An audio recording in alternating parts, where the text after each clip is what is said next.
Hello. So today I'm going to be doing 3-6, finding holes in asymptotes of rational functions. Rational, you have to remember that deals with fractions, so all of our equations are going to have fractions in them. First, when we're looking for holes, we want the factored form, which is what this F stands for, and we also want the factored form for vertical asymptotes. A hole occurs when there are common factors on the top and the bottom that can be crossed out. So we want to try to factor it in a way that we are going to be able to cancel out certain factors that match up. In the vertical asymptote, we want to set each factor in the denominator equal to 0 and solve for x. When drawing isotopes or when you're graphing, you want to use a dotted line. Now on the back, we have our other two isotope kinds that we're looking for. Or horizontal isotope has three different possibilities. The degree can be the same on the top and the bottom. It can be smaller on the top and bigger on the bottom. It can be bigger on the top and smaller on the bottom. Our first possibility is when they're the same. When they are the same, we're going to look for y equals the ratio of coefficients. This pretty much means that we're going to look at the coefficient that is in our fraction of our equation and use that coefficient as what y equals. You'll understand more when we do in the examples. And here we have the small on the top and the big on the bottom, which means for us that y equals 0, which is the x-axis. Big over small is there's no horizontal isotope, so in some cases there won't be a horizontal isotope. For our slant isotopes, it only occurs when the degree on the top is exactly 1 more than the degree on the bottom. And when it does occur like that, we're going to use long division, and we're going to ignore the remainder. So don't worry about the remainder when you're doing slant isotope. Alright, let me show you guys a few examples now.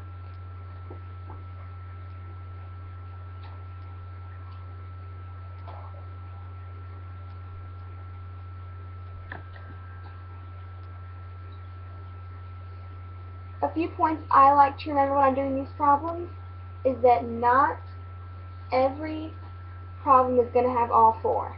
So it's not going to have a hole, a vertical isotope, a horizontal isotope, and a slant isotope all in one.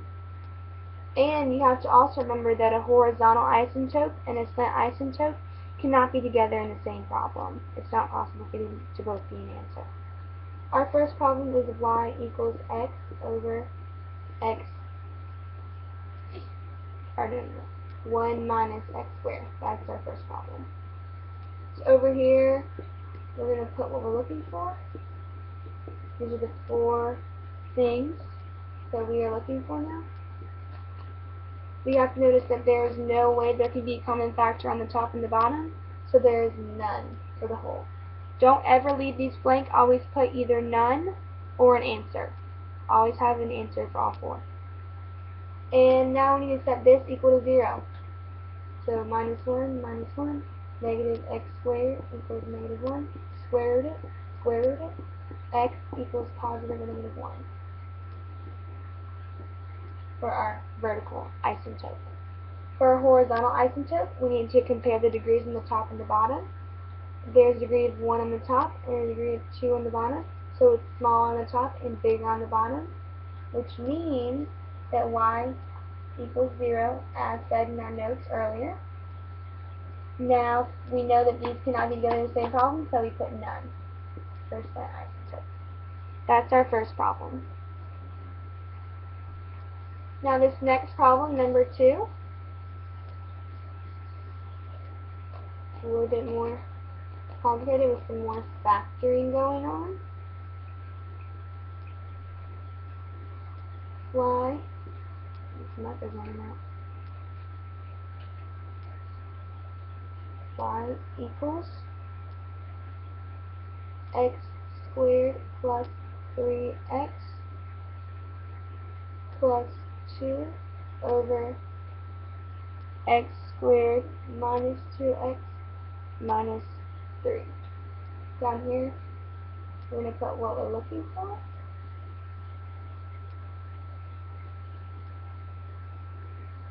And now we're going to see if we have a hole in this problem. So let's go ahead and factor this and see if there's any common factor on the top and the bottom. So our factors on the top are this. On the bottom, they are going to be this. So we notice that there's an x plus 1 and an x plus 1 on both. So we can toss those out and put that our x value is 1 for our hole. Now we're going to need to plug this 1 back into the problem to find our y. So you can see my arrows on there. So we're going to do 1 plus 2 over 1 minus 3, which means our y value is 3 over negative 2. That's our hole. 1, negative 3 over 2. Our vertical asymptote is going to be whatever this bottom value is set equal to 0. So we're going to get x equals 3. Our horizontal asymptote, we have to recognize the degree is 2 on the top and 2 on the bottom. So we have same over same. We know that when that happens, we need to do y equals the ratio of coefficients. Y equals the ratio of coefficients means we need to look at what our ratio is here. And right now we have a 1 over 1, which equals 1. So here, all we put for the horizontal asymptote is y equals 1. We know we can't have both of these, so we put none.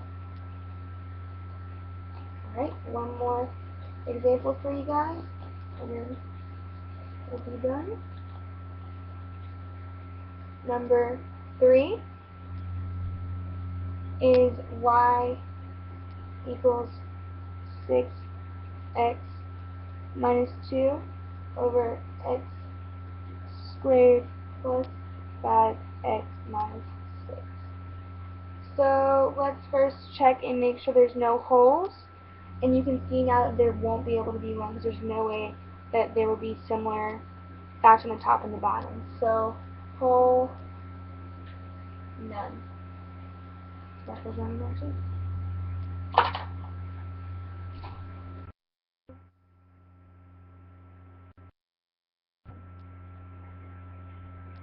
And the VA,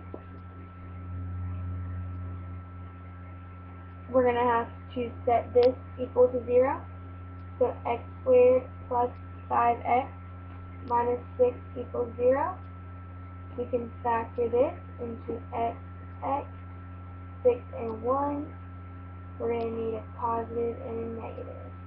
So over here we have x equals 1 and x equals negative 6. For horizontal asymptote, we're going to have y equals 0 because we know that the degree on the top is smaller than the degree on the bottom. Because we have a degree of 1 on the top and a degree of 2 on the bottom. So y equals 0. And then we know then that there's no way there can be a slant asymptote because they can never be together. So this is done.